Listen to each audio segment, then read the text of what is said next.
ప్రియమైన దేవుని పిల్లలారా, వాగ్దానాన్ని దేవుడు మనకు అనుగ్రహించి ఉదయకాంతి సమయంలో మీతో కలుసుకునే భాగ్యం దేవుడు మనకు అనుగ్రహించిన కృపను బట్టి ఆయనకు కృతజ్ఞతాస్తుతులు చెల్లిస్తున్నాను. ప్రియులారా, ఈరోజు వాక్య సందేశంతో మనము ఆనందించడానికి దేవుడిచ్చిన సమయాన్ని బట్టి ఎంతగానో సంతోషిస్తున్నాను. అందరూ బాగున్నారు కదా? మీరందరూ బాగున్నారని నేను కూడా సంతోషంగానే ఆనందిస్తున్నాను. ప్రభు సన్నిధిలో చిన్న ప్రార్థనతో వాక్య సందేశమును మనం నేర్చుకోగలుగుతాం. పరిశుద్ధుల ప్రేమగల తండ్రి, దయగల యేసయ్య, నీ ఘనమైన పాదాలకు వందనాలు, స్తుతులు, స్తోత్రాలు చెల్లిస్తున్నాను. ఎంతైనా నమ్మదగిన దేవుడవు, నమ్మకముగా కార్యాంతులు చేయువాడవు గనుక నీ దయలో నీ కృపలోనైనా మరొక తరుణాన్ని అందించి శుభోదయమున ఉదయకాంతి సమయంలో నీ శుభవార్త చెప్పడానికి ఇచ్చిన ఈ గొప్ప అవకాశానికి నీకు స్తోత్రం. యూట్యూబ్ ఛానల్స్నైనా వేచి ఉండు శ్రోతులకు నా తండ్రి వాళ్ళు ఎదురు చూస్తున్నటువంటి కృపను బట్టి నీకు వందనాలు, స్తోత్రాలు చెల్లిస్తున్నాను. నీ పిల్లలకు గ్రహింపగలిగిన మనసును, ఆత్మ వివేచన దయచేయండి. వాక్యం చేత బలపరచబడిన వారై, అభిషేకించబడిన వారై, నీ కొరకునైనా జీవితాన్ని ఇచ్చే బిడ్డలుగా కృపలో స్థిరపరిచి, భద్రపరిచి, ఆశీర్వాదకరంగా, ధన్యతకరంగా చూపించి మలచమని కోరుతున్నాను. అలాగే నీ దాసులు నన్ను కూడా జ్ఞాపకం చేసుకోనండి. ఆయన నీ పురిపీఠం దగ్గర నిలబెట్టి మూల్యమైన వాక్కుల చేత నీ దాసులతో మాట్లాడి మాతో, నాతో, అందరితో కూడా ప్రభువా నీ ఆత్మ సంచరించులాగున పరిశుద్ధాత్మ దైవం ఆత్మను కుమ్మరించి మాట్లాడి ఆశీర్వాదకరంగా, ధన్యతకరంగా చేయమని యేసు నామములో ప్రార్థించి సన్నిధిస్తున్నాము తండ్రి, ఆమేన్.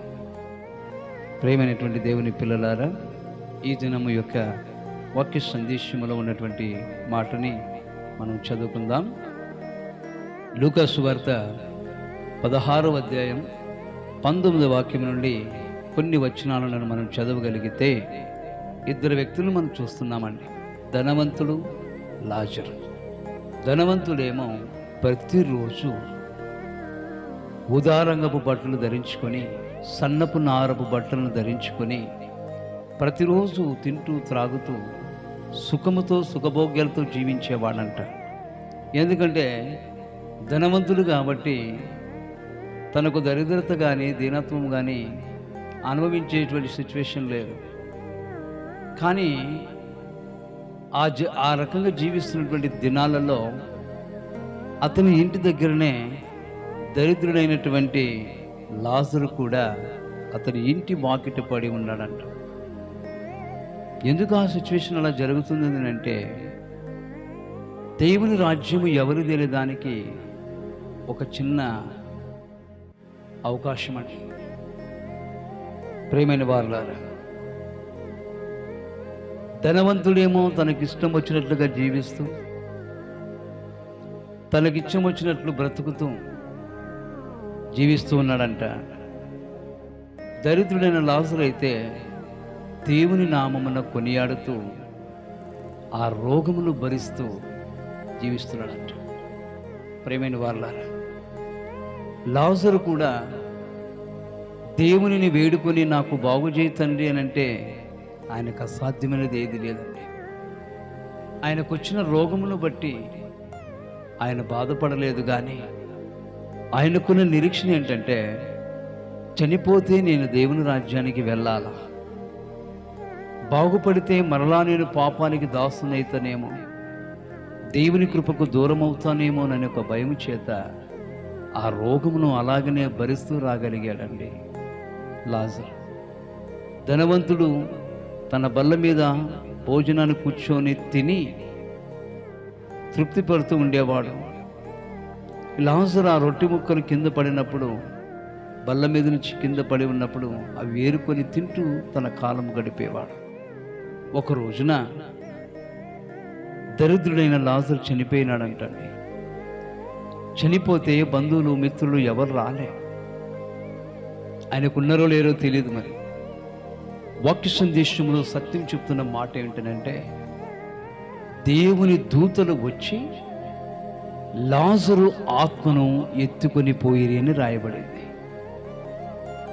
ఎత్తుకొని పోయిన తర్వాత లాజరు యొక్క ఆత్మ అబ్రహాము రొమ్మున ఆనుకొని ఉండెను అని రాయబడింది. మరి అక్కడ ఏం పొందుతున్నాడంటే ఆయన విశ్రాంతి, నెమ్మది, సమాధానం. కష్టపడినందుకు, తన కార్యము సఫలం చేసుకున్నందుకు, దేవుని కొరకు జీవించినందుకు గొప్ప భాగ్యాన్ని పొందుకున్నాడు లాజరు. లాజరు చనిపోయిన కొంతకాలానికి ధనవంతుడు కూడా చనిపోయినాడండి. ధనవంతుడు చనిపోయి నరకాగ్నిలోకి వెళ్ళాడంట.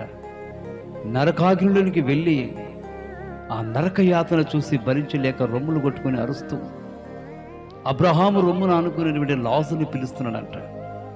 అబ్రహామా, ఈ యాతన పడుతున్నాను, ఈ యాతనలో భరించలేకున్నాను.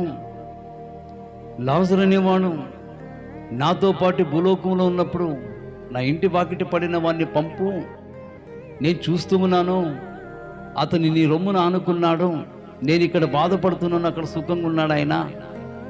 నా నాలుక చల్లార్చుకునేదానికి చిటికి నీళ్ళతో కొన్ని నీళ్ళైనా పంపు, యాతన భరించలేకపోతున్నానని అగ్నిగుండం యాతనలో పడుతున్నాడంట ధనవంతుడు. అయితే ప్రియమైన వారులారా, దేవుడు అన్నాడంట, లాజరు కష్టము అనుభవించును గనుక ఆయన ఇప్పుడు నా దగ్గర ఉన్నాడు గనుక నీ దగ్గరికి రాలేడు.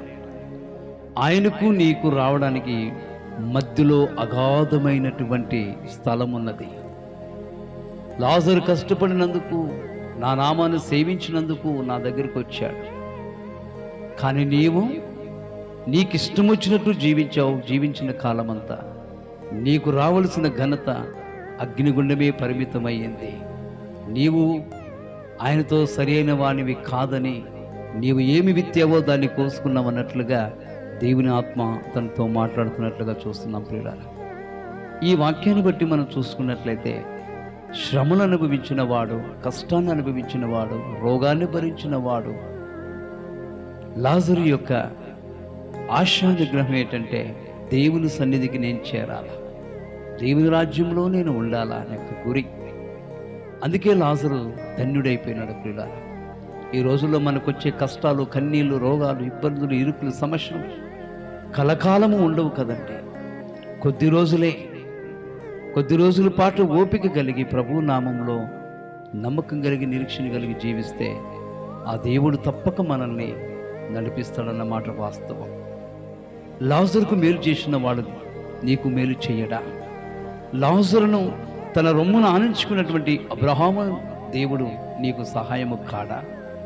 ప్రియులారా, శ్రమలు వస్తున్నాయని కృంగిపోవద్దు, ఇబ్బందులు వస్తున్నాయని నలిగిపోవద్దు, సమస్యలు వస్తున్నాయని చింత చేయద్దు.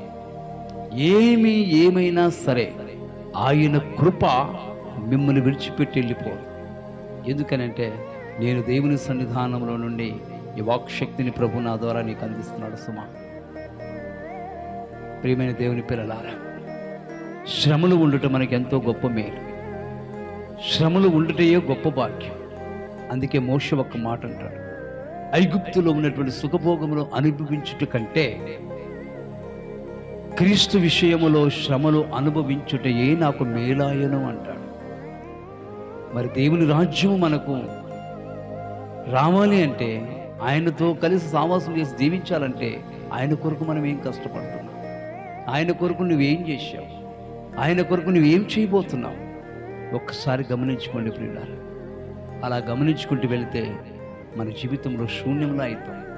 ప్రభు వాక్యం అంటుంది, శ్రమలున్నా, కష్టమున్నా, బాధలున్నా, ఎన్నున్నా ఆయనకు మనం దగ్గర కావాలా. ఆయన కృపకు మనము బెదురు పడకుండా లోబడే తత్వంతో ఉండాలా. లాజరు లాంటి గుణలక్షణము కలిగి ఉండాలి. శరీరం శాశ్వతం కాదు, అందము శాశ్వతం కాదు ప్రియులారా. మానవునికి ఏది శాశ్వతమైనదనంటే దేవుడిచ్చిన ఆత్మ. దాన్ని కాపాడుకొని దేవుడిచ్చిన ఆత్మను తిరిగి మరలా ఆయనకే మనము అప్పు చెప్పే వారిగా జీవించాలి. భూమి మీద మనం బ్రతికినంత కాలం దేవుని కృప, కనికరం మన మీద ఎల్లవేళలో ఆయన ఉంచి దీవించాలని కోరుకుంటున్నాడు. ఆయన చిత్తాన్ని నెరవేర్చాలనుకుంటున్నాడు. ఆయన చిత్తం నెరవేర్చడానికి నీ హృదయాన్ని, నీ మనసు నీవు నీ ఆలోచనంతా కట్టిపెట్టి ప్రభువుకు దగ్గరగా మనం కోరుతున్నాను. కనుక నా ప్రియమైన పిల్లలారా, ధనవంతుడు దేవుని విషయం తెలుసుకొని బ్రతకవలసిన వాడు అజ్ఞానంగా ఉండి నరకాన్ని తెచ్చుకున్నాడు. చివరికి అన్నీ కోల్పోయి నరకానికి వెళ్ళి ఆహుతైపోయినాడు. గనుక అలాంటి పరిస్థితి మనకు రాకూడదనే దానికే సూచనగా దేవుడు లాజరును చూపించాడు. ప్రియులారా, ఈరోజు మన జీవితమైన మన కష్టమైన లాజరులా ఉండొచ్చు, కానీ లాజరు వలె మన జీవితం దేవుడు ఒకరోజు ధన్యత చేయబోతున్నాడు. ప్రియులారా, అధైర్యపడక, భయపడక, ధైర్యముతో, ఓపికతో, సహనముతో ప్రభు సన్నిధానంలో ఉండి కష్టాలు, కన్నీళ్ళన్నిటి ఆనందం, శక్తులతో భరిస్తూ దేవునితో నడిచేవారిగా ఉన్నట్లయితే ఆయన రొమ్మున మనము ఆనుకోగలుగుతామన్నమాట వాస్తవం అండి. ప్రేమైన వారులారా, ఈ వాక్యముతో ఈ దినమున దేవుడు మీతో మాట్లాడుతూ ఉన్నాడు. అట్టి దీవెన ఆశీర్వాదం దేవుడు మీకు దయచేయునుగాక. దేవుని చిత్తమైతే మరలా రేపు ఉదయం ఇదే సమయానికి ప్రభు మనలందరినీ తన సంకల్పం చొప్పున సమకూర్చి ఆశీర్వాదకరమైన మాటల చేత మనల్ని దీవించి కాపాడుటకు నిత్యుడైన సన్నిధి మనకు ఆశీర్వాదకరంగా ఎల్లవేళలు తోడే ఉండి ఆశీర్వదించి నడిపించునుగాక. ఆమేన్. మంచిది ప్రియులారా. Thank you.